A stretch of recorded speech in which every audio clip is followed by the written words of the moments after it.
Sometimes life strips away everything we hold dear, leaving us standing alone in the cold. In that moment, we discover who will step forward when the world turns away. In the village of Eldarvik, pregnant widow Thyra has lost everything. Her husband is dead, her home is gone. Now the village elders are selling her at the winter market for 1 silver coin.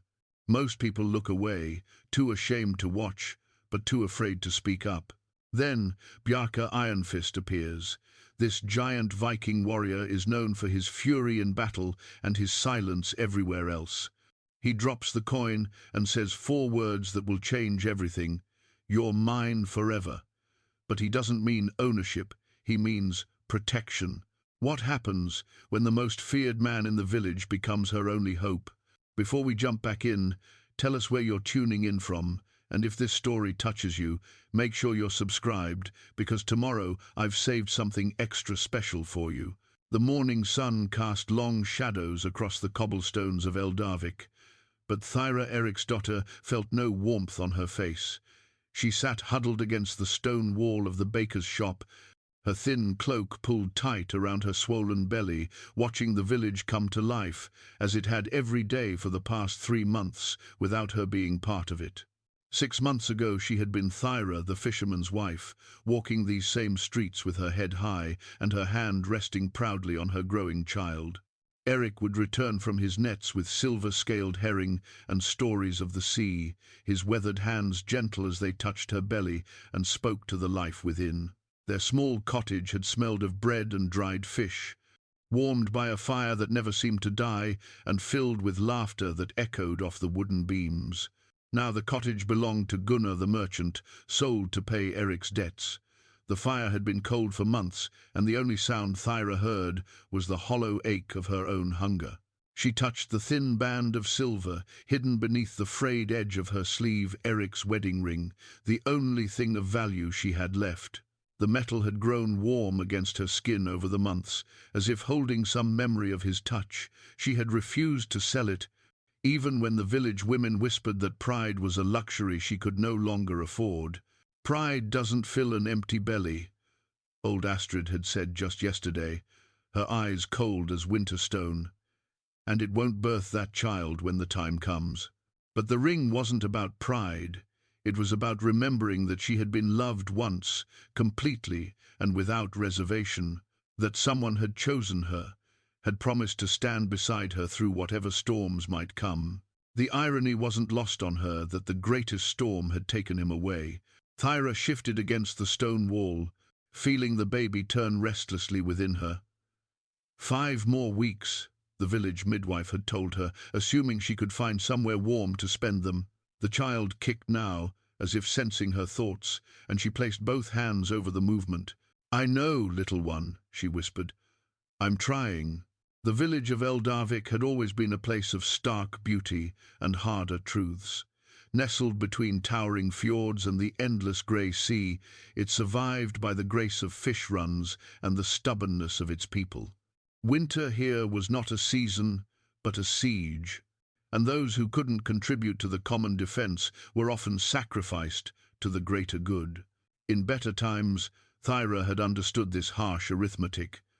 A village that fed the weak would starve the strong, and a starved village fed no one. But understanding and accepting were different beasts entirely, especially when you found yourself on the wrong side of the equation. The market square was already bustling with early morning trade. Fishermen hauled their dawn catches to wooden stalls, steam rising from fresh mackerel and cod. Women in thick woolen cloaks examined winter vegetables stored in root cellars, turnips, carrots, the last precious onions that had survived from harvest. Children darted between the stalls, their cheeks red with cold and excitement, their voices high and bright in the crisp air. Thyra watched them all with a mixture of longing and detachment, like observing a life she had once lived but could barely remember. These people had been her neighbours, her friends. They had celebrated her marriage, shared in the joy of her pregnancy announcement. But grief and poverty were contagious things in a place like Eldarvik, and healthy people kept their distance from both.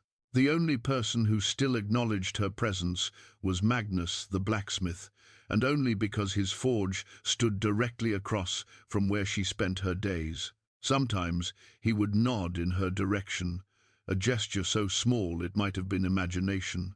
But Thyra took what kindness she could find, even if it was only the absence of cruelty.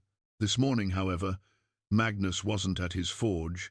Instead, a different figure dominated the space, a man so large he seemed to bend the very light around him. Bjarke Ironfist stood with his back to the square, examining a sword blade with the focused intensity of a master craftsman. Even from a distance, Thyra could see the careful way he held the weapon, testing its balance, feeling for flaws invisible to lesser eyes. Everyone in Eldarvik knew Bjarke, though few claimed to know him well. He had appeared in the village 5 years ago, arriving with nothing but the clothes on his back and scars that spoke of battles fought in distant lands. He had purchased the old hermit's cabin on the northern edge of the village, a place that had stood empty for decades because its previous owner had been found frozen to death in his chair, still staring out the single window at the endless sea. The cabin suited Bjarke perfectly. It was far enough from the village centre to maintain his isolation, but close enough that his reputation could protect them all. Because despite his silence, despite his preference for solitude, Bjarke Ironfist was known throughout the coastal regions as a warrior of fearsome skill and unbreakable will. Thyra had heard the stories, whispered in taverns and repeated by travelling merchants, how he had held a mountain pass single-handedly against 50 enemies, how his war cry could stop a charging horse in its tracks, how he had once broken a man's sword with his bare hands and left the pieces at the coward's feet as a reminder of mercy undeserved. But watching him now, studying the sword with such gentle precision, Thyra found it hard to reconcile the legend with the man. His movements were careful, almost delicate. His massive hands that were supposed to crush men like kindling, held the blade as if it were made of spun glass. He turned slightly, and she caught sight of his profile. The scars were there, certainly a white line across his left cheek, another that disappeared into his hairline above his right eye. His face was weathered by wind and sun, carved into hard planes by years of exposure to the elements. But there was something in his expression, a quiet thoughtfulness that the stories never mentioned. As if sensing her attention, Bjarke looked across the square. His eyes, pale blue like winter ice, met hers for a moment that seemed to stretch far longer than it should have. Thyra felt her breath catch, not from fear but from something else entirely, a sense of being truly seen for the first time in months. Then Magnus returned to the forge, and the moment shattered like ice under a hammer blow. Bjarke turned back to his examination of the sword, and Thyra pulled her cloak tighter around her shoulders, suddenly aware of how small and fragile she must appear. The morning wore on with the steady rhythm of commerce and conversation. Thyra dozed fitfully against the wall, her dreams filled with memories of warm fires and Eric's laugh. She woke to find the sun directly overhead and the square mostly empty. Her stomach cramped with hunger, a sensation so familiar it had become almost comfortable. But today felt different somehow. There was a tension in the air, like the moment before lightning strikes. Conversations seemed more urgent, glances more meaningful. Even the children played with less enthusiasm, as if sensing their parents' unease. Thyra understood why, when she saw Elder Thorvald approaching, flanked by 2 other village leaders. Their faces held the grim determination of men about to deliver unwelcome news, and their eyes fixed on her with the cold calculation of farmers deciding which livestock to cull before winter. Thyra Eric's daughter, Thorvald's voice carried clearly across the square, drawing attention from every remaining merchant and shopper. You will come with us. She struggled to her feet, her body stiff from the cold stone. Where are we going? To settle your situation, Thorvald replied, though his tone suggested the settling would not be to her benefit. The village council has reached a decision. The words hit her like a physical blow. She had known this day would come, had seen it approaching like storm clouds on the horizon. But knowing and experiencing were different things, and for a moment the world tilted sideways around her. "What decision?" she asked, though she already knew the answer.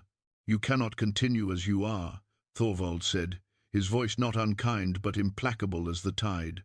"Winter is coming, and the village cannot support those who cannot contribute. You carry new life, which has value, but you yourself have become a burden we can no longer bear." The words should have shamed her, but Thyra found herself surprisingly calm. Perhaps desperation had finally burned away her capacity for humiliation, leaving only a kind of hollow acceptance behind. "What will happen to me?" she asked. "You will be sold," Thorvald said simply. "There are men who need wives, who can provide for a woman and child. A silver coin will be sufficient enough to cover your debts to the village and provide you with a new beginning." A new beginning. As if being sold like livestock could ever be the start of anything good.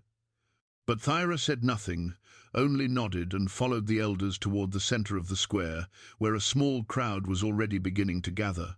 The baby moved within her, a flutter of life that reminded her she was not making this journey alone. Whatever happened in the next hour, she would endure it. She had Eric's love to remember and his child to protect. Those might be the only things left to her, but they were enough.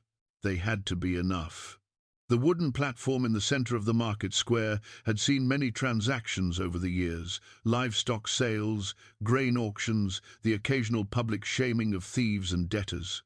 But today it would witness something that would leave stains on the souls of everyone present, marks that would never fully wash clean.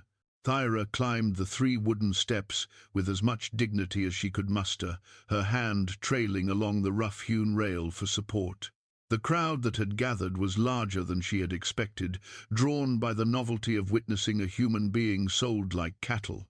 Some faces showed genuine sympathy, others mere curiosity, and a few displayed the cruel satisfaction of those who took pleasure in others' misfortune. Elder Thorvald cleared his throat, his voice carrying across the square with practiced authority. "Good people of Eldarvik, we gather today to resolve a matter that concerns us all. Thyra Eriksdottir, widow of Erik the fisherman, finds herself without means or family to support her in her condition.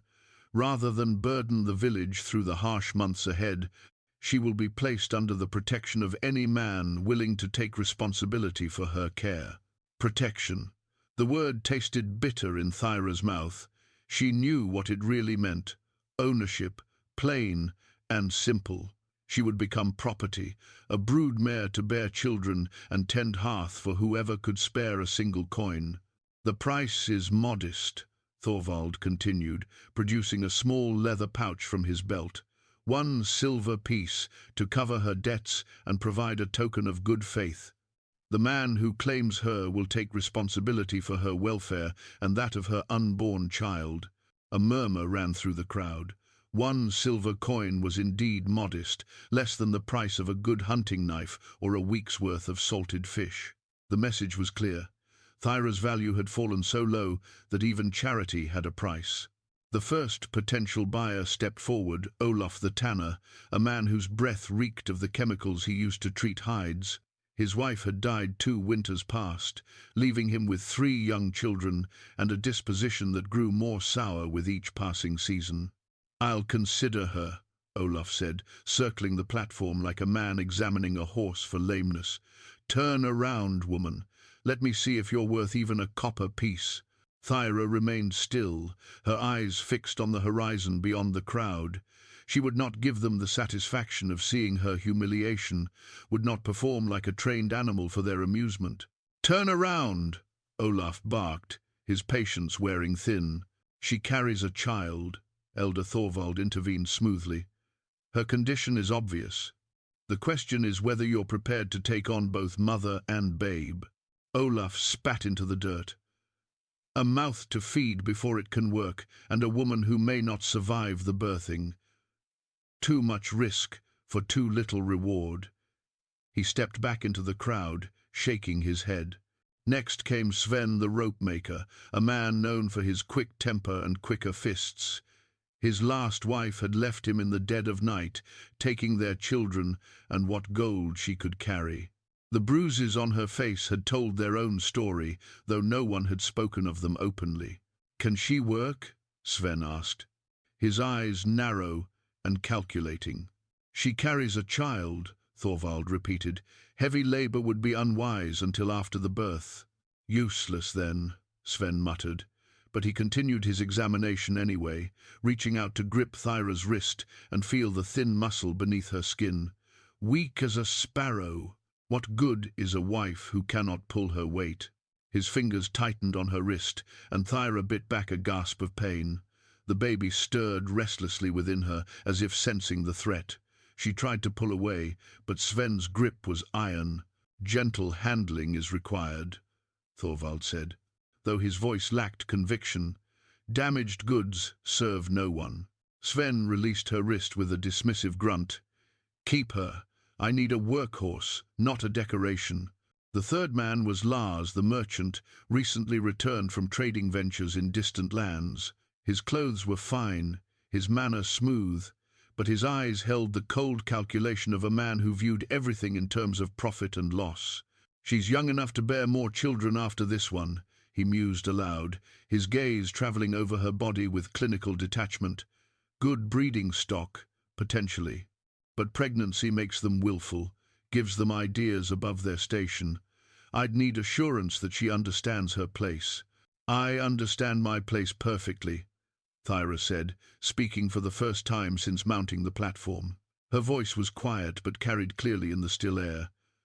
"I am a widow, not livestock." Lars chuckled, a sound like coins jingling in a purse. "Livestock knows better than to talk back to its owner. Perhaps she needs more seasoning before she's ready for a proper household." He too stepped back, shaking his head. The crowd was growing restless, some beginning to drift away as the entertainment value of the spectacle diminished. Thyra felt a cold relief settling in her chest. Perhaps no one would want her. Perhaps she could return to her corner by the baker's wall and continue her slow fade into obscurity. But Elder Thorvald was not so easily discouraged. "Surely there's a man here with the wisdom to see opportunity where others see only burden," he called out.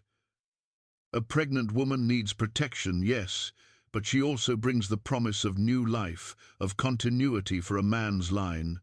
More silence. A few shuffled feet. Someone coughed. Then the crowd began to part, like waves before the prow of a great ship. People stepped aside with the unconscious deference shown to predators, creating a pathway that led directly to the platform's edge. Bjarke Ironfist walked through the opening as if he owned not just the path, but the very ground beneath his feet. His pale eyes swept the crowd once, a glance that seemed to catalogue every face and find them all wanting, before settling on Thyra herself. She had thought him large when seen from a distance, but up close he was overwhelming. He stood at least a head taller than any other man present, his shoulders broad enough to block out the sun. The scars on his face seemed more prominent now, white lines that spoke of battles fought and survived. But it was his expression that caught her attention, not cruel or calculating like the others, but thoughtful, almost contemplative. "The price?" he asked, his voice a low rumble that seemed to vibrate in Thyra's chest. "1 silver coin," Thorvald replied, though his voice had lost some of its confidence. Even the village elders stepped carefully around Bjarke Ironfist. Bjarke reached into the leather pouch at his belt and withdrew a single silver piece. The metal caught the sunlight as he turned it over in his palm, examining it as carefully as he had studied the sword that morning. The crowd held its collective breath, waiting. "This covers her debts?" he asked. "It does," Thorvald confirmed. "And makes her my responsibility?" "By village law and custom, yes." Bjarke looked up at Thyra then, those pale blue eyes meeting hers with an intensity that made her feel suddenly transparent, as if he could see through her skin to the frightened woman beneath. There was something in his gaze, not ownership or lust or even pity, but something else entirely. Recognition, perhaps. Understanding. He flicked the coin toward Thorvald with a casual motion, the silver spinning through the air to land with a soft chink in the elder's palm. "Then she's mine," Bjarke said, the words carrying across the square like a declaration of war. The crowd stirred uneasily. Several people began backing away, as if proximity to this transaction might somehow contaminate them. Thyra felt her knees weaken with relief so profound it was almost painful. Bjarke mounted the platform in a single fluid motion, moving with the easy grace of a born warrior despite his size. He stood beside her now, close enough that she could smell the forge smoke in his clothes and see the silver threading through his dark hair. "You're mine forever," he said, but his voice was pitched for her ears alone, quiet enough that the crowd couldn't hear the words. There was something in his tone, a gentleness, that seemed at odds with everything she had heard about him. For the first time in months, Thyra felt something other than despair. She couldn't name it yet. It wasn't sure she dared to, but it felt dangerously close to hope. Whatever came next, at least she wouldn't face it alone. The walk to Bjarke's cabin passed in surreal silence. Thyra followed 3 paces behind him, as was proper for a woman with her new master, but the distance felt less like subservience and more like a kindness space to process what had just happened, to adjust to the reality of her changed circumstances. The path led north from the village centre, winding through stands of pine and birch that grew thicker with each step. The sounds of Eldarvik faded behind them, the creak of wagon wheels, the calls of merchants closing their stalls, the everyday symphony of a community going about its business. Soon there was only the crunch of frost-hardened leaves beneath their feet and the whisper of wind through bare branches. Thyra's legs ached with each step. The baby had grown heavy in recent weeks, shifting her balance and making even short distances feel like great journeys. But she said nothing, focusing instead on the broad back of the man ahead of her. His stride was measured, unhurried, as if he sensed her limitations without needing to look. The cabin appeared suddenly, nestled in a clearing that felt carved from the wilderness itself. It was larger than Thyra had expected, built from logs that had been fitted together with master craftsmanship. Smoke rose in a thin line from the stone chimney, promising warmth within. A small shed stood nearby, and beyond that, a well with a wooden bucket hanging from its rope. It looked like a home, not the hermit's lair she had imagined. Bjarke stopped at the wooden door, his hand resting on the iron latch. For the first time since leaving the square, he turned to face her directly. "Are you hungry?" he asked. The question was so simple, so practical, that it took Thyra a moment to process. When had anyone last asked about her basic needs? When had her comfort mattered to another soul? "Yes," she admitted, the word barely above a whisper. He nodded once and opened the door, stepping aside to let her enter first. The gesture surprised her masters did not defer to property, did not offer courtesy to things they owned. The interior of the cabin was a revelation. The main room was spacious and well-appointed, dominated by a massive stone hearth, where flames danced merrily over split logs. Shelves lined the walls, filled with books, tools, and carved wooden figures that spoke of patient hands and long winter evenings. A thick bearskin rug covered most of the wooden floor, and beside the hearth sat 2 chairs, one large enough for a giant, the other sized for a more ordinary person. 2 chairs, as if he had been expecting company. "Sit," Bjarke said, gesturing toward the smaller chair. "Rest yourself." Thyra sank into the chair with relief, feeling the warmth of the fire begin to penetrate her bones. She watched as Bjarke moved about the cabin with surprising efficiency, ladling soup from an iron pot that hung over the coals, slicing thick pieces of dark bread, pouring water from a ceramic pitcher into wooden cups. The soup was rabbit stew, rich with herbs and root vegetables that had been stored carefully against winter's hunger. The bread was coarse but filling, spread thick with butter that tasted of summer grass. Thyra tried to eat slowly, to maintain some dignity, but her body betrayed her with its desperate need. She finished the first bowl quickly and found herself staring at the bottom, embarrassed by her eagerness. Without a word, Bjarke refilled it. "Thank you," she said, and meant it more deeply than she had ever meant anything. He settled into his own chair, a piece of furniture that still looked small beneath his frame. For a time, they ate in companionable silence, the only sounds the crackle of logs and the soft scrape of spoons against wood. "Why?" Thyra asked finally, the question that had been building inside her since the moment he dropped his silver coin. Bjarke looked at her over the rim of his cup. "Why what? Why did you claim me? You could have any woman in the village or no woman at all. Why burden yourself with a pregnant widow who brings nothing but trouble?" He was quiet for a long time, staring into the fire as if the flames might hold answers to questions he had never asked himself. When he spoke, his voice was measured, thoughtful. "I've seen what happens to women without protection," he said finally. "In wars, in conquered towns. I've seen the choices men make when they believe no one is watching." His pale eyes found hers again. "You deserved better than what those wolves would have given you. But that still doesn't explain. This cabin has been quiet for 5 years," he continued, as if she hadn't spoken. "Sometimes the silence is welcome, sometimes it feels like a tomb." There was something in his voice, a loneliness so deep and old that it made Thyra's chest ache in sympathy. She understood that kind of silence, the weight of empty rooms and conversations that never came. "I have nothing to offer you," she said quietly. "No dowry, no connections, no skills that would make me a worthy wife. I am broken goods, used up and worn down." Bjarke's response was immediate and firm. "You are not goods, you are not broken. You are a woman who has endured more than anyone should have to bear, and yet you're still here, still fighting. That takes a strength that most men will never possess." The words hit her like physical blows, each one landing in places she had thought numbed beyond feeling. She had grown so accustomed to being seen as burden, as failure, as charity case, that genuine respect felt foreign and dangerous. "I may not survive the birthing," she said, testing him with the harshest truth she could offer. "Many women don't, especially those weakened by hunger and hardship. You could be left with another man's child and no wife to show for your coin." "Then I would raise the child," Bjarke said simply, as if this were the most natural thing in the world. "Children need protection too."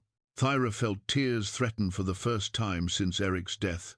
She had thought her capacity for hope had been buried with her husband, but something was stirring in the ashes of her heart, fragile as a newborn flame, but undeniably alive. "What do you expect of me?" she asked, needing to understand the terms of their arrangement. "What are my duties as your wife?" The word felt strange on her tongue, too large and laden with implications she wasn't ready to examine. "Rest," Bjarke said. "Eat when you're hungry. Let your body heal and your child grow strong. Everything else can wait." "And after the child is born?" "We'll worry about after, when after arrives." It was not an answer, but perhaps it was the only honest response to an impossible question.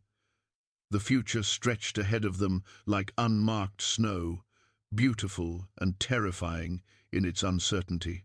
Outside, the wind picked up, rattling the windows and sending sparks up the chimney.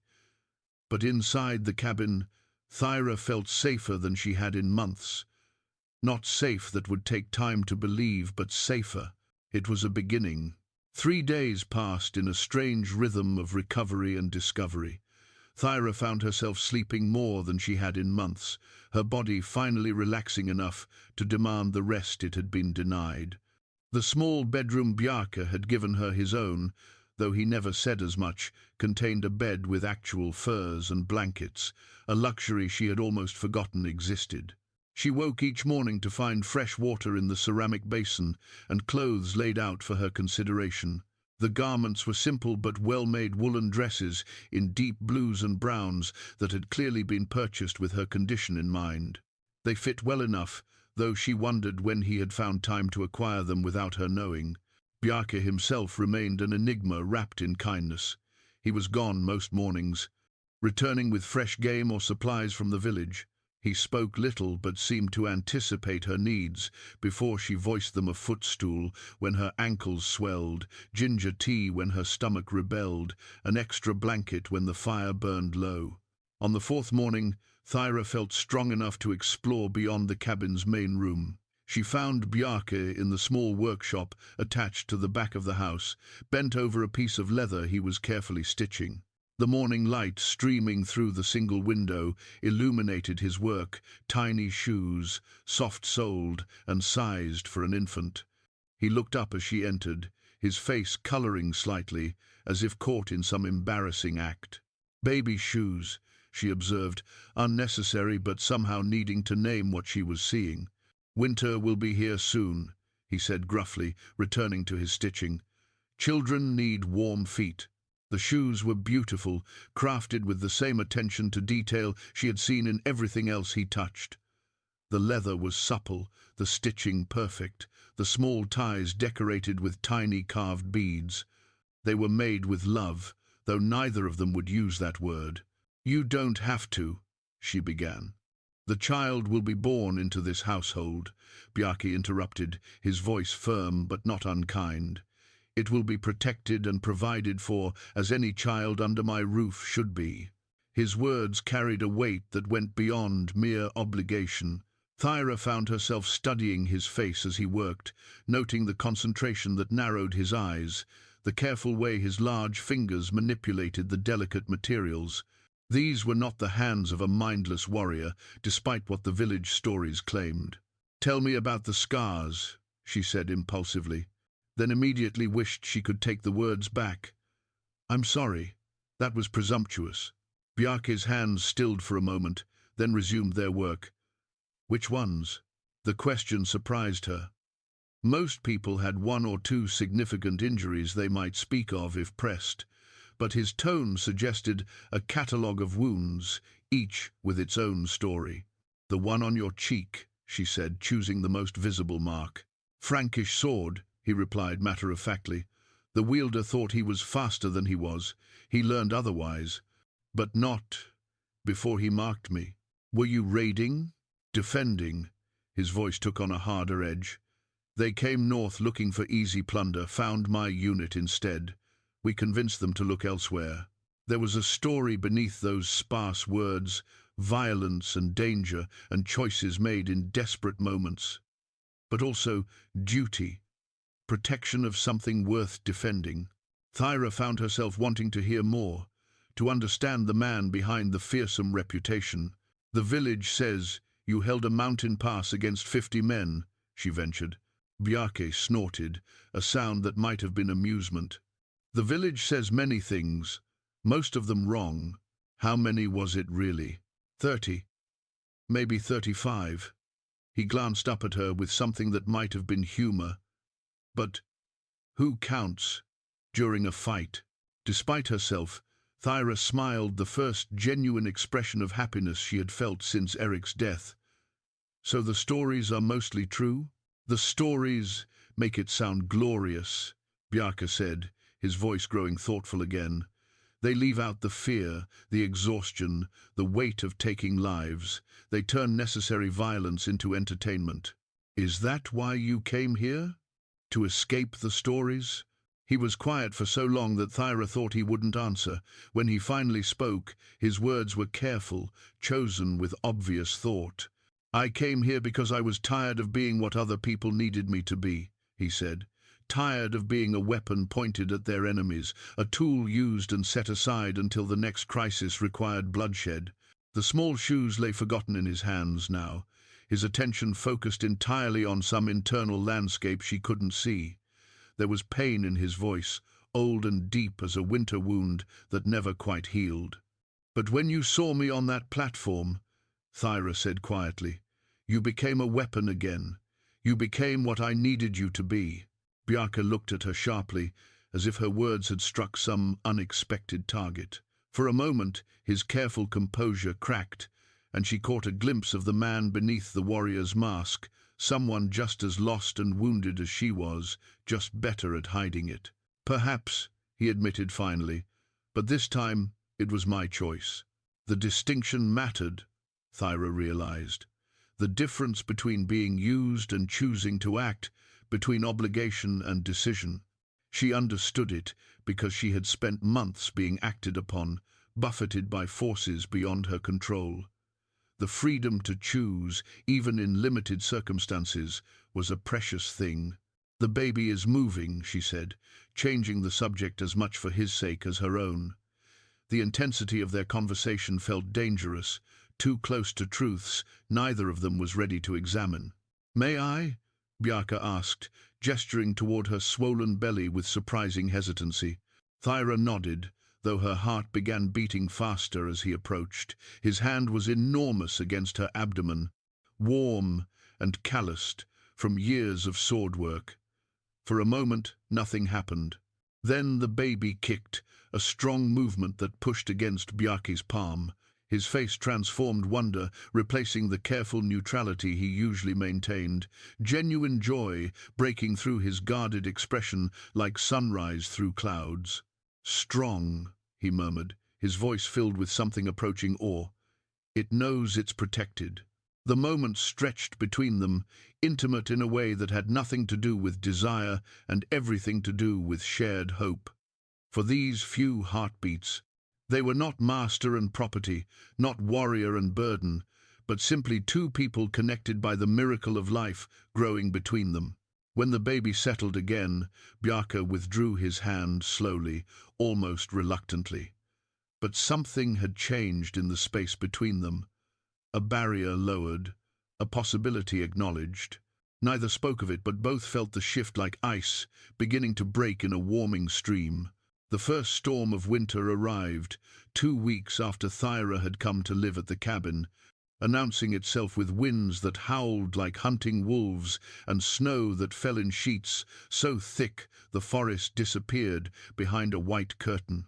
The small world of the cabin became even smaller, two people bound together by necessity and something else that neither dared to name. Thyra had grown comfortable in the rhythms of their shared space, the morning fire that Bjarke built before she woke, the evening meals they prepared together in companionable silence, the hours spent in the glow of the hearth while wind rattled the windows and tested the strength of the walls. But the storm brought a new intimacy, a forced closeness that revealed things about both of them that might have remained hidden under different circumstances. She discovered that Bjarke carved during the long winter evenings, his massive hands surprisingly delicate as they worked intricate patterns into pieces of birch and oak. Animals emerged from the wood under his guidance, bears and wolves, eagles and fish, each one capturing some essential spirit of the creature it represented. When she asked about the skill, he had shrugged as if it were nothing special. "Idle hands find trouble," he said, holding up a half-finished hawk that seemed ready to take flight from its wooden perch. Better to keep them busy with something useful. But Thyra could see it was more than mere distraction. There was something almost meditative in the way he worked, a peace that settled over his features as the knife moved through the wood. She suspected these quiet moments were when he felt most himself, not the feared warrior of village legend, but simply a man creating beauty in a harsh world. "My husband used to whittle," she said one evening, watching Bjarke add delicate feathers to the hawk's wing. "Nothing as fine as this, but he could make toys for the children, whistles and spinning tops." It was the first time she had spoken of Eric without pain overwhelming the memory, and the realization surprised her. Perhaps grief, like winter, was something you learned to live with rather than survive. "What else did he do?" Bjarke asked, his attention still focused on his carving, but his voice carrying genuine interest. "He told stories," Thyra said, surprised by how easily the words came, "on the fishing boats, during the long waits for nets to fill. He could make an ordinary catch sound like an epic battle, make grown men laugh until their sides ached." "A useful gift," Bjarke observed. "Stories connect us to something larger than ourselves." "Do you tell stories?" Bjarke's knife paused in its movement. "I am usually the subject of stories, not their teller. Other people take my deeds and reshape them into legends that serve their purposes. The truth is less comfortable than fiction." "What's the truth about the mountain pass?" Thyra asked, emboldened by the storm's isolation and the warmth of the fire. Bjarke set down his carving and stared into the flames for a long moment. When he spoke, his voice was distant, as if he were seeing the events unfold again behind his eyes.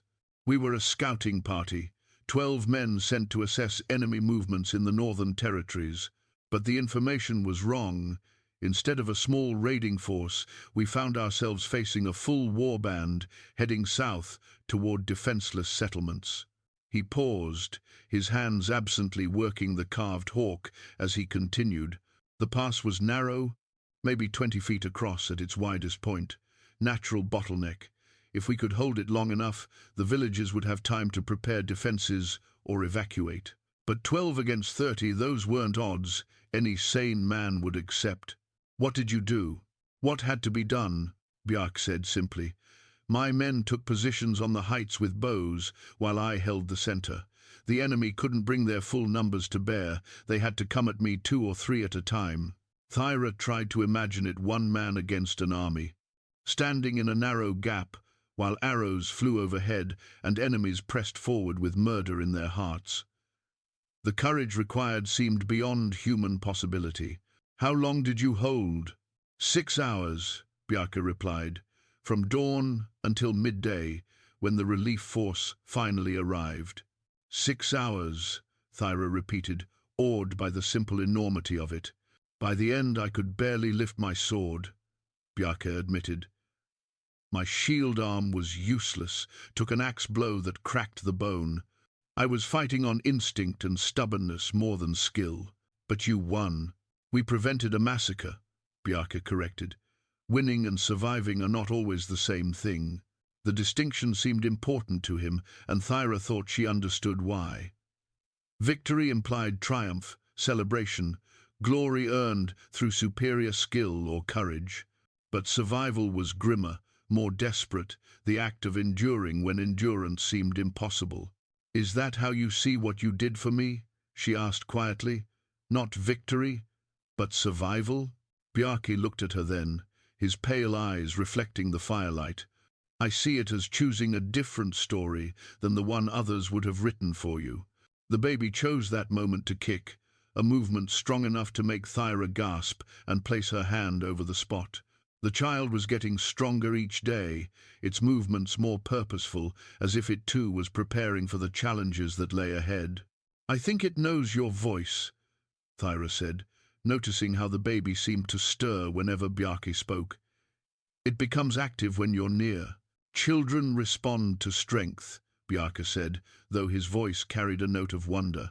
Perhaps it senses protection, or perhaps it simply recognizes family, Thyra said, the words slipping out before she could consider their implications.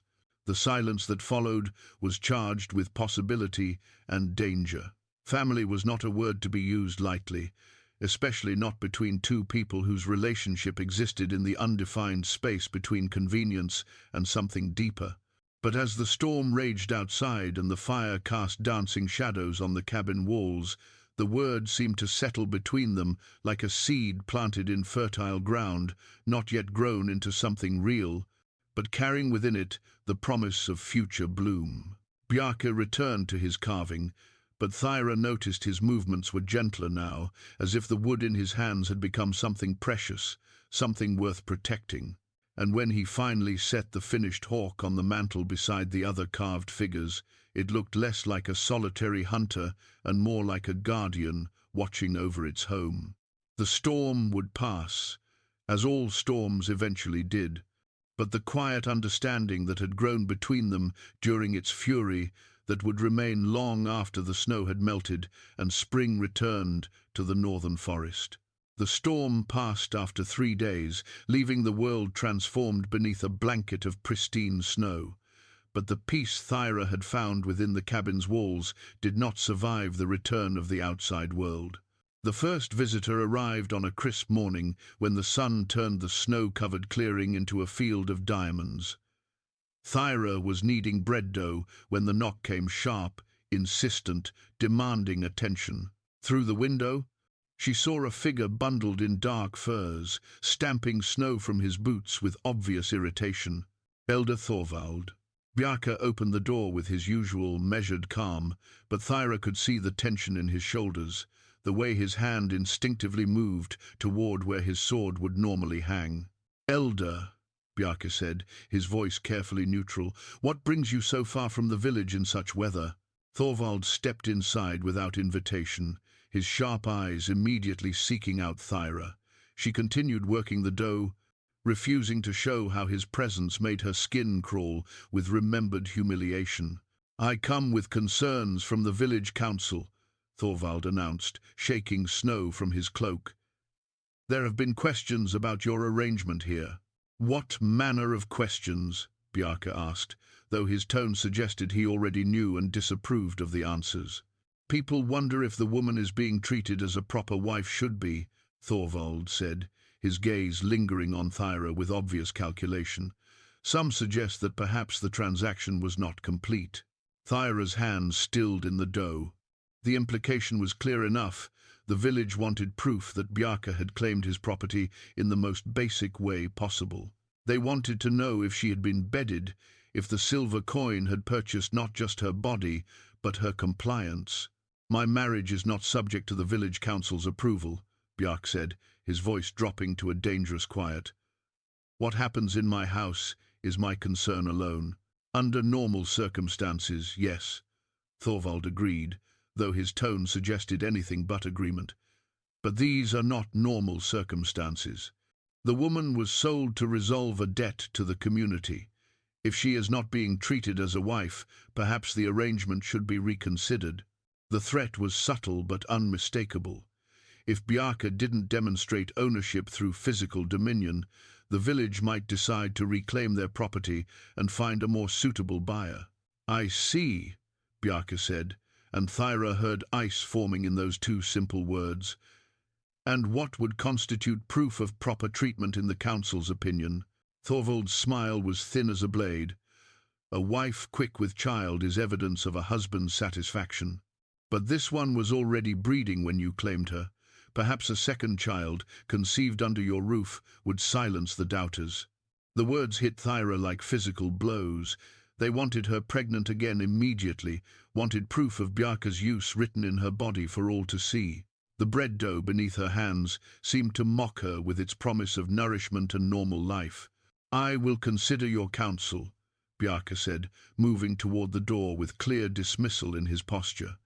"Thank you for making the journey in such difficult weather." But Thorvald wasn't finished. "There's another matter," he said, his attention shifting back to Thyra. "Olaf, the tanner, has made a formal complaint. He claims he was deceived about the woman's condition, that she appeared stronger and more capable during the sale than she has proven to be."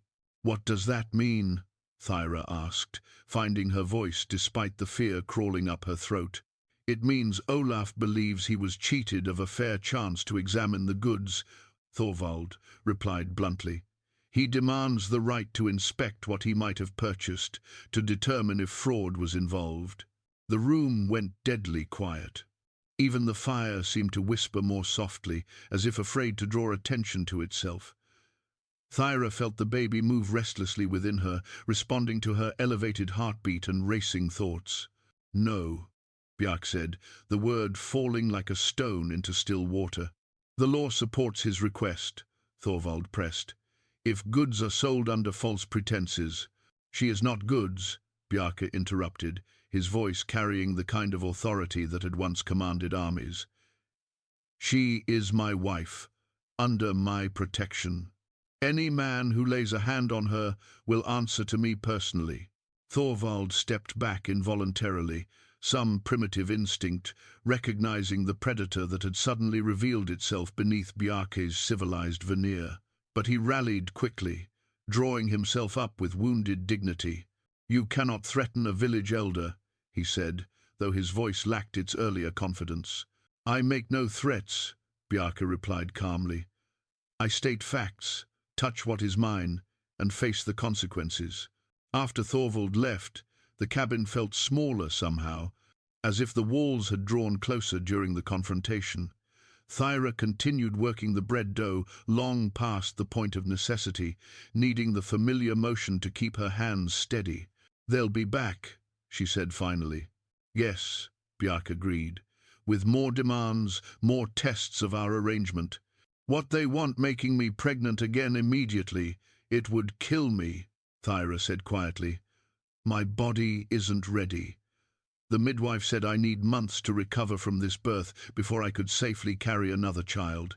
"I know," Bjarke said, moving to stand beside her at the table. "And it won't happen. But if they decide our marriage isn't real, if they take me back—" "They won't," Bjarke said with such certainty that Thyra almost believed him. "I won't let them." "You can't fight the entire village," Thyra said, though part of her wondered if perhaps he could. The stories of his prowess suddenly seemed less like exaggerations and more like understatements. "I won't have to," Bjarke replied, though he didn't explain what he meant. That night, as they sat before the fire in their customary chairs, Thyra noticed Bjarke sharpening his sword, a ritual she had not seen since her arrival. The blade gleamed in the firelight as he worked, and the rhythmic sound of stone against steel seemed to echo like a heartbeat through the cabin. "There's something I need to tell you," Thyra said, the words coming from some deep place of honesty she hadn't known still existed.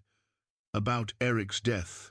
Bjarke's hands stilled on the sword, his attention focused entirely on her face. "Everyone believes he died in a storm," Thyra continued, "but that's not the whole truth." She took a shaking breath, preparing to share a secret that could destroy what little safety she had found. "He didn't die by accident. He was murdered." The sword fell silent in Bjarke's hands, the rhythmic sharpening replaced by a stillness so complete that even the fire seemed to hold its breath. In that stretched moment, Thyra felt the weight of words that could not be taken back, secrets that once spoken would reshape everything between them. "Tell me," Bjarke said finally, his voice carrying the same deadly calm she had heard when he faced down Elder Thorvald. Thyra's hands moved instinctively to her belly, seeking comfort in the life that stirred there. The child was Eric's legacy, the only witness to a truth she had buried beneath months of grief and desperation. "Eric found something," she began, her voice barely above a whisper. "The night before he died, he came home excited but frightened. He had discovered men using the old sea cave beyond the point, men who shouldn't have been there." "What men?" Bjarke asked, though something in his expression suggested he was beginning to understand. "Slavers," Thyra said, the word tasting like poison on her tongue. "They were holding people in the cave, waiting for ships to carry them south to the markets in Hedeby and beyond. Eric recognized some of the prisoners' fishermen from neighboring villages who had supposedly been lost at sea." Bjarke's hands tightened on the sword hilt, his knuckles showing white beneath the scarred skin. "He went to the authorities?" "He tried," Thyra said bitterly, but when he approached Elder Thorvald with what he had seen, the response was wrong. Too quick to dismiss, too eager to convince Eric he had been mistaken. Eric realized then that the village leadership was involved. The pieces clicked into place with horrible clarity. Thyra could see understanding dawn in Bjarke's eyes, the same realization that had terrified her husband in those final hours. "The storm that killed him," Bjarke said, "it wasn't natural weather, was it?"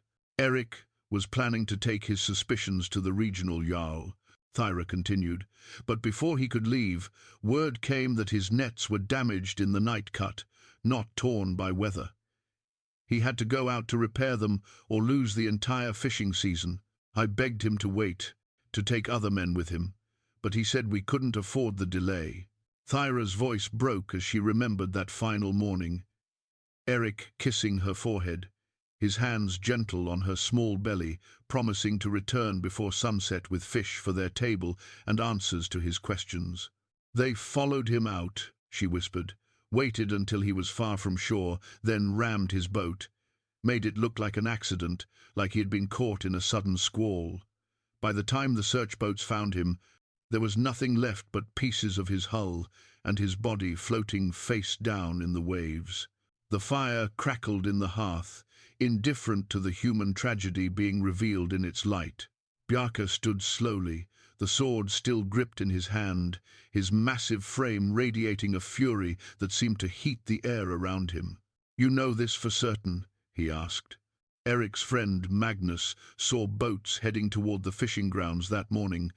Thyra replied, "3 boats, not 1. But when he mentioned it afterward, he was warned to keep his observations to himself. The official story was set, tragic accident, dangerous seas, poor Eric, who should have known better than to go out alone. "And you said nothing?" The question carried no judgment, but Thyra felt its weight nonetheless. "What could I say? Who would believe a pregnant widow against the word of village elders? And even if I could prove what happened, what then? The people involved were the same ones who would decide my fate after Eric's death." Bjarke moved to the window, staring out at the snow-covered forest as if he could see threats moving among the trees. "The debts that left you destitute," he said slowly. "They weren't Eric's debts at all, were they?" "No," Thyra confirmed, admiration for his quick understanding warring with fear of what that understanding might mean. "They were fabricated afterward, designed to strip away any resources that might have allowed me to seek justice or escape the village entirely.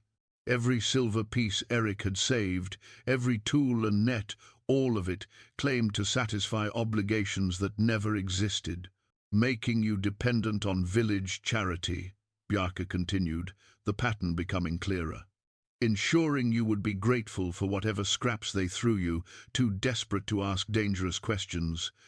Until even their charity ran out," Thyra said, "until I became a burden too great to bear, and they decided to dispose of me permanently." Bjarke turned from the window, his pale eyes blazing with an intensity that would have terrified her once. But now, strangely, it brought comfort. Here was someone finally willing to be angry on her behalf, someone with the strength to act where she had been forced into helpless silence. "The sale," he said. "It was never about finding you a husband, was it?" Thyra shook her head. "They expected you to refuse, just as the others did. The plan was for me to remain unsold, to be declared a burden on the community and sentenced to exile. Winter exile for a pregnant woman. That's a death sentence with the appearance of mercy. But I spoiled their plan by actually claiming you," Bjarke said, understanding flooding his features. "And now they're scrambling to regain control, to find new ways to eliminate a witness they thought was already neutralized. The demands for proof of our marriage, Olaf's complaints, all of it," Thyra began. "All of it designed to create justification for taking you back," Bjarke finished. "To complete what they started." The baby kicked hard against Thyra's ribs, as if responding to her elevated heartbeat. She placed both hands over the movement, protecting the child that had already lost one parent to the village's cruelty. "There's more," she said quietly. "The cave where Eric found the prisoners, it's still being used. I've seen boats coming and going at night, heard stories of people disappearing from villages up and down the coast. The operation is bigger than anyone realizes, and it's still active." Bjarke was quiet for a long moment, processing the full scope of what she had revealed. When he finally spoke, his voice carried the weight of decisions being made, of lines being drawn that could not be uncrossed. "You carried this knowledge alone for months," he said. "The fear, the isolation, the constant threat, and you never broke, never gave them the satisfaction of your surrender." "I had no choice," Thyra replied. "The child needed protection, and I was the only one who could provide it." "No," Bjarke said firmly. "You had choices. You could have told them what they wanted to hear, could have accepted exile, could have given up. Instead, you endured, you survived. You kept fighting when fighting seemed impossible." He moved closer, kneeling beside her chair so their eyes were level. "You're not the broken woman they tried to convince you that you were. You're a warrior, Thyra. You've been fighting a war this entire time, alone, outnumbered, with everything stacked against you, and you've been winning." "I don't feel like a warrior," Thyra said, tears threatening at the edges of her vision. I feel like a coward who let her husband die and couldn't even properly mourn him. Mourning is a luxury for people who have time and safety, Bjarke replied. You've been in survival mode, using every resource at your disposal to protect yourself and your child. Eric would be proud of your strength. The words hit Thyra like a physical force, breaking through months of self-recrimination and doubt. For the first time since Eric's death, she felt something other than shame when she thought of her husband. What happens now? She asked. Bjarke stood, the sword still in his hand, and Thyra could see the warrior who had held a mountain pass emerging beneath the gentle giant who had carved baby shoes. Now we end this, he said simply. All of it. Dawn came grey and cold, bringing with it a tension that seemed to thicken the very air within the cabin. Thyra had slept poorly, her dreams haunted by images of Eric's final moments and the faces of men she had trusted, turning cruel with revealed intentions. But when she woke, she found Bjarke already dressed and moving about the main room with purposeful energy. We need to gather evidence, he said without preamble, as if their conversation from the night before had never ended. Your word against theirs won't be enough, no matter how true. We need proof that even a regional Jarl cannot ignore. Thyra struggled to sit up, her body protesting the movement. The baby had grown restless during the night, responding to her emotional state with kicks and turns that had left her exhausted. What kind of evidence? The cave, for one, Bjarke replied, checking the edge of his sword with practiced efficiency. If they're still using it to hold prisoners, we need to document what we find there. But more importantly, we need to understand the full scope of the operation, who's involved, how long it's been running, where the profits are going. He moved to a wooden chest in the corner of the room, one Thyra had never seen him open. Inside, wrapped in oiled cloth, were items that spoke of a different life maps marked with unfamiliar symbols, a seal bearing the mark of some distant authority, documents written in a careful hand. You were more than just a warrior, Thyra observed, watching him select certain papers with obvious familiarity. I was an investigator for the High King's court, Bjarke admitted, his voice carrying a note of something that might have been regret. Before I grew tired of the politics and corruption, before I decided that serving justice was less important than serving powerful men's interests. The revelation added another layer to the man she thought she was beginning to understand. Is that why you really came to Eldarvik? To investigate something? Bjarke paused in his examination of the documents, his pale eyes meeting hers with uncomfortable honesty. I came here to disappear, he said, to find a place where my past couldn't follow, where I could live quietly without the weight of other people's expectations. But instead you found me, Thyra said, understanding beginning to dawn. And through me, another case that demands justice. I found a woman who deserved protection, Bjarke corrected gently. The case came after, but Thyra heard the truth beneath his words. Fate, or the gods, or simple chance had placed her in his path at the exact moment when both of them needed something the other could provide. She needed a protector. He needed a reason to be more than a disillusioned exile, nursing old wounds. The slaving operation, Thyra said. You think it's larger than just Eldarvik? I'm certain of it, Bjarke replied, spreading one of his maps on the wooden table. Look at the coastal positions marked here. Every one corresponds to a village that's reported unusual numbers of missing fishermen in the past 2 years. The pattern is too consistent to be coincidence. Thyra studied the map, seeing for the first time the scope of what Eric had stumbled upon. Red marks dotted the coastline like wounds, each one representing lives stolen and families destroyed. How many people? She whispered. Hundreds, possibly thousands, Bjarke said grimly. Men, women, children, anyone who could be taken without causing too much alarm.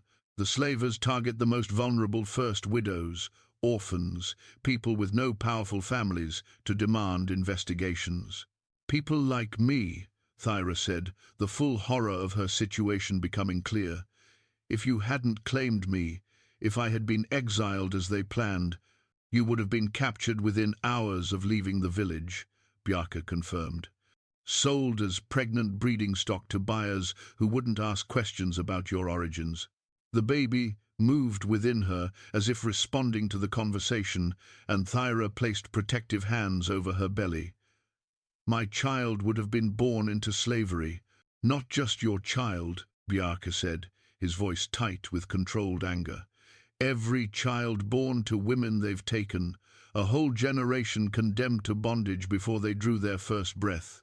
The weight of it pressed down on Thyra like a physical force. This wasn't just about Eric's death or her own survival anymore.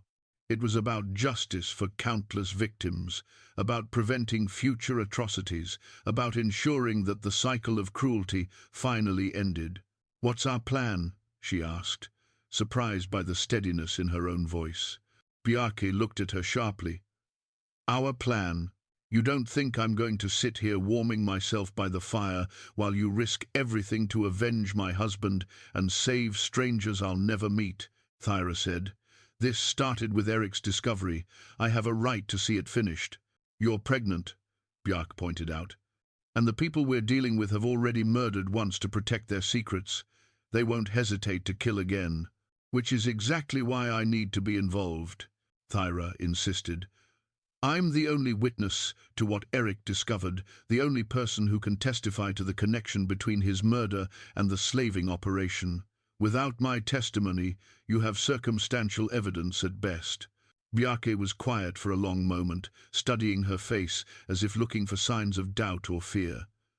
Thyra met his gaze steadily, drawing on reserves of strength she hadn't known still existed. "There's something else," she said. "Something I haven't told you yet." "More secrets?" Bjarke asked, though his tone held understanding rather than accusation. "The night before Eric died, he hid something," Thyra said. "Evidence of what he'd discovered, names, descriptions, details about the operation. He was terrified they would search our cottage after he was gone, so he concealed everything in a place only I would think to look." Bjarke leaned forward, his attention completely focused. "What kind of evidence?" "A record of everything he observed at the cave, including sketches of the men he recognized," Thyra replied. "But more importantly, he discovered where they keep their accounts, records of sales, profits, the names of buyers and sellers throughout the network." "Where?"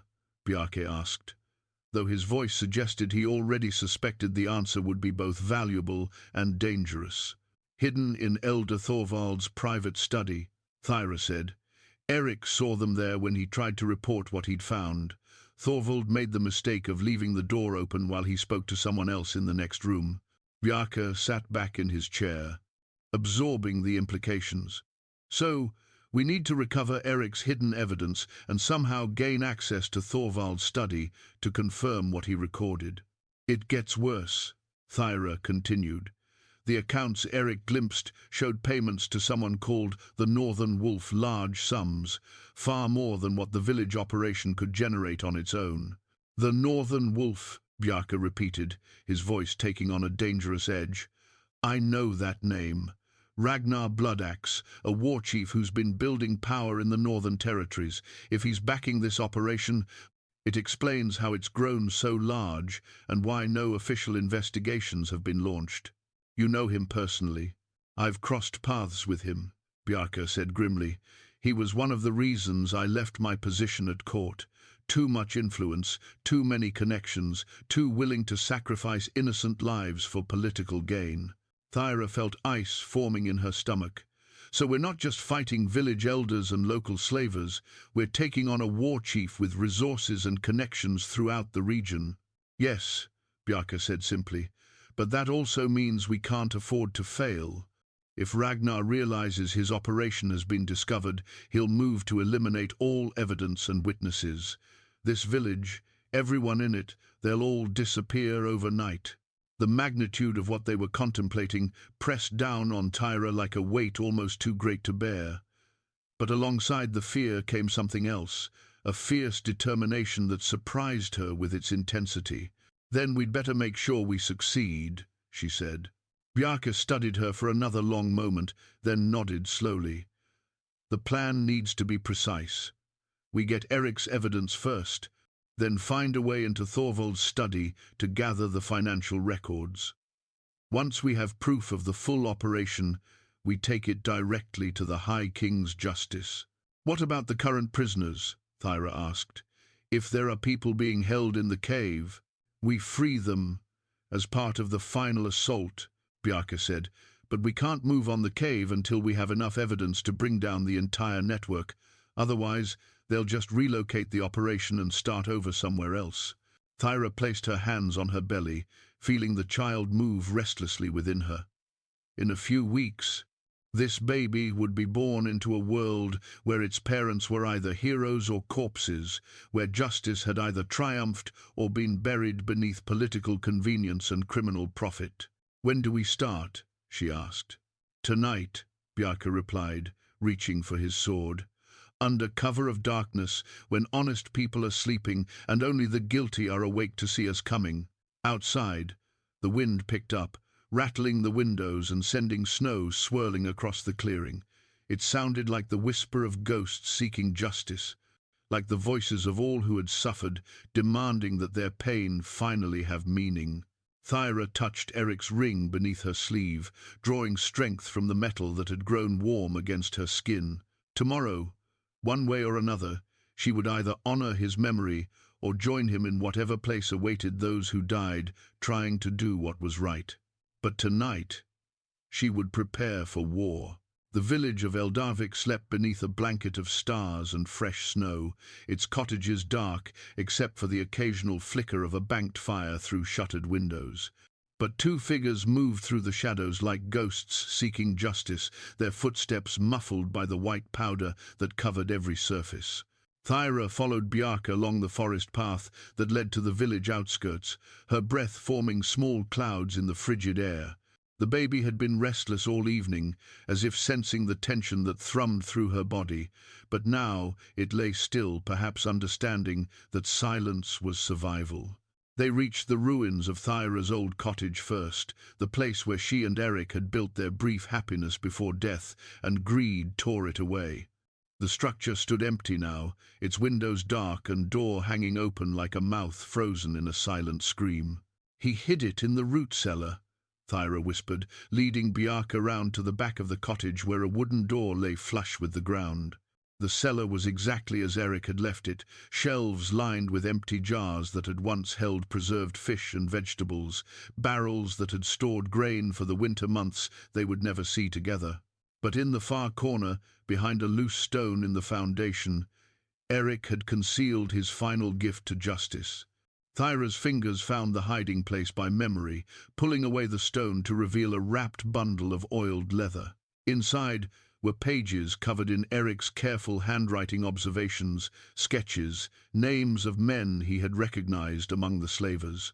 But most importantly, there was a detailed map of the cave system and the schedule of ship arrivals that Eric had observed during his secret vigil. "Your husband was thorough," Bjarke said, studying the documents by the light of a small lantern. "This is enough to prove the operation exists, but we still need the financial records to show the full scope." They made their way back through the village toward Thorvald's house, a structure larger than most and positioned to overlook the harbor. The elder's wealth had always seemed modest by village standards, but now Thyra understood its true source: blood money paid for human cargo. The house stood dark and silent, but Bjarke moved around its perimeter with the careful attention of a man who had broken into hostile territory before. He found what he was looking for at the rear of the building, a window that had been left slightly ajar to prevent frost build-up. "Can you fit?" he asked, though they both knew the answer. His massive frame would never squeeze through the narrow opening, but Thyra, even in her pregnant state, could manage it. "Give me the light," she said, accepting the small lantern with hands that trembled only slightly. The drop into Thorvald's study was longer than she had expected, and landing awkwardly sent a sharp pain through her back. But the baby remained still, and after a moment to catch her breath, Thyra began her search. The room was exactly as Eric had described it, shelves lined with scrolls and bound ledgers, a heavy wooden desk covered with documents bearing official seals. But it was the locked chest beneath the window that drew her attention, its iron bands and complex lock speaking of secrets worth protecting. The key hung on a chain around Thorvald's neck, but Eric had been observant enough to note where the elder kept a spare. Thyra found it exactly where her husband had indicated, taped beneath the desk drawer, waiting for someone clever enough to look. The chest opened to reveal treasures that made her stomach turn. Gold coins in quantities no honest elder should possess, jewelry that had obviously been stripped from victims, and most damning of all, the ledgers that recorded every transaction in the blood trade. Page after page detailed the operation's scope, names of captured individuals, their selling prices, the buyers who had claimed them. But it was the final ledger that made Thyra's hands shake with rage. A record of special orders, requests for specific types of victims, including pregnant women valued for their breeding potential. Her name was there, written in Thorvald's careful script alongside a note: "Delivery to Northern Territories, high-value cargo." They had never intended for her to find a husband in Eldarvik. She had been marked for sale to Ragnar Bloodaxe from the moment Eric died. "Thyra," Bjarke's voice came through the window, tight with concern. "I'm here," she whispered back, gathering the most important ledgers and preparing to climb out. "And I have everything we need." But as she reached for the window, the sound of voices from the front of the house froze her in place. Men were approaching, multiple sets of footsteps, crunching through the snow, voices low but urgent. "Saw light moving inside. Told you we should have dealt with her months ago. Ironfist won't be a problem much longer." Through the crack beneath the study door, Thyra could see torchlight flickering in the main room. They had been discovered, trapped between the advancing search party and the narrow window that suddenly seemed impossibly far away. Outside, she heard Bjarke moving, his footsteps no longer attempting stealth. Metal rang against metal, the sound of a sword being drawn for battle. The confrontation they had hoped to avoid was about to begin, and Thyra was caught in the middle with evidence that could either save countless lives or die with her in Thorvald's study. The front door burst open with a crash that shook the entire house. Thyra pressed herself against the study wall, clutching the damning ledgers to her chest as heavy footsteps thundered across the wooden floors. Through the thin walls she could hear Thorvald's voice raised in fury. "Find her. She has the records. Everything depends on getting those documents back." More men poured into the house, their boots tracking snow and mud across floors that had been swept clean hours earlier. Thyra counted at least 6 distinct voices, maybe more. Too many for even Bjarke to face alone, no matter how skilled he might be. Outside, the sound of steel meeting steel rang through the night air. Bjarke had engaged the first wave of attackers, buying her precious seconds to escape. But escape to where? The window seemed impossibly small now, and climbing through it, while pregnant and carrying evidence, would take time she didn't have. The study door rattled as someone tested the handle. Locked, but that wouldn't stop them for long. Thyra looked around desperately, seeking any other exit, any advantage she could use. Then she remembered Eric's words from that final night: "Sometimes the best hiding place is in plain sight." Instead of fleeing, Thyra moved to Thorvald's desk and began arranging the stolen ledgers among his other papers. If they were searching for someone trying to escape with evidence, they might not notice documents that appeared to belong exactly where they were. The door exploded inward as someone put their shoulder to it.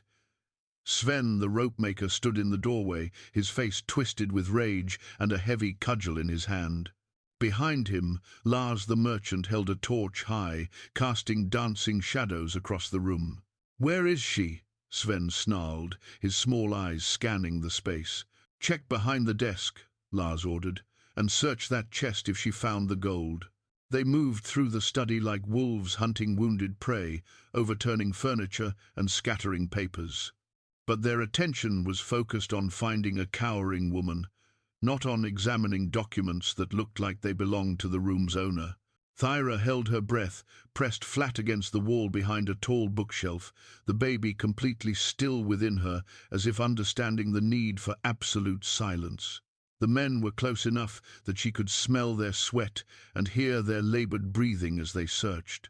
"She's not here," Sven finally admitted, his voice thick with frustration. "Then she's outside with that bastard Ironfist," Lars replied.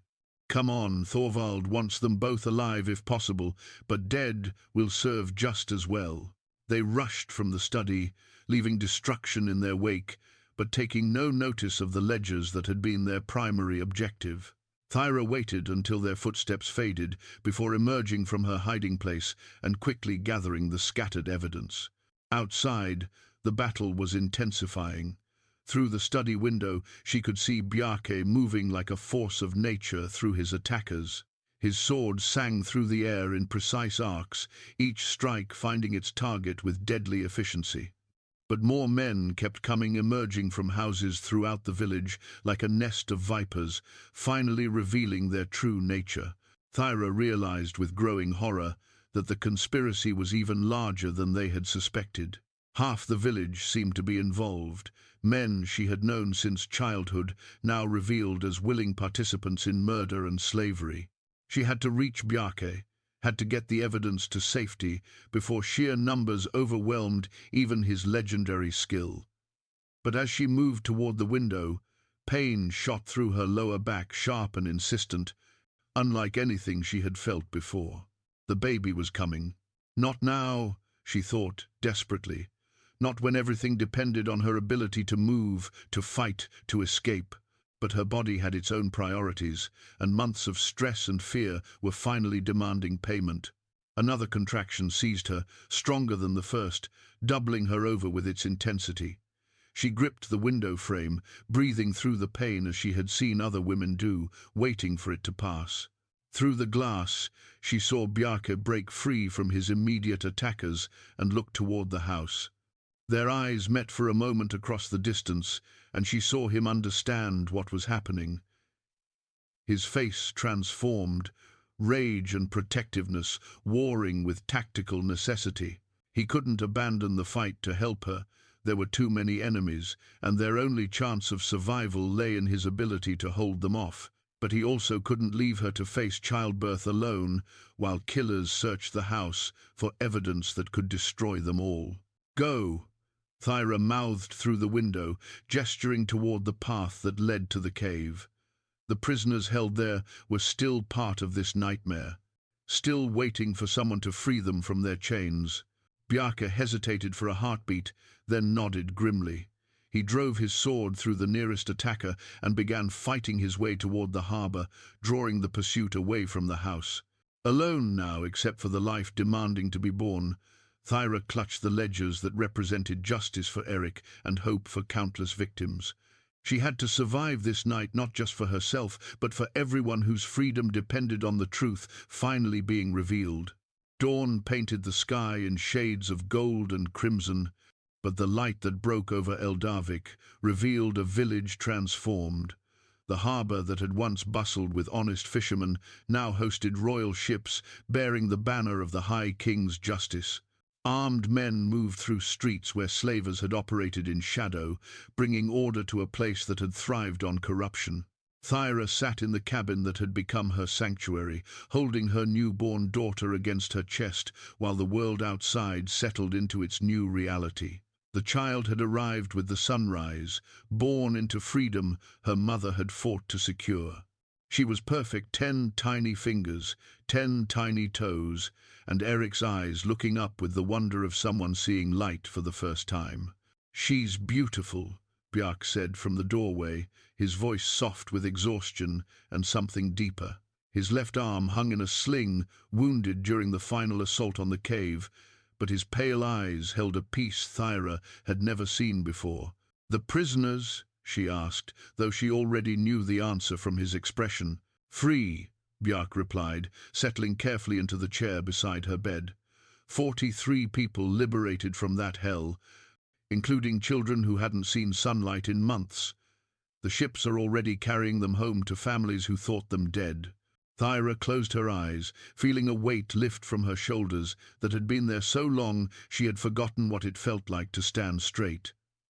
And Thorvald? In chains, along with everyone else involved. The evidence you gathered was enough to unravel the entire network. Ragnar Bloodaxe's ships were intercepted before they could escape northern waters, and his operation is finished.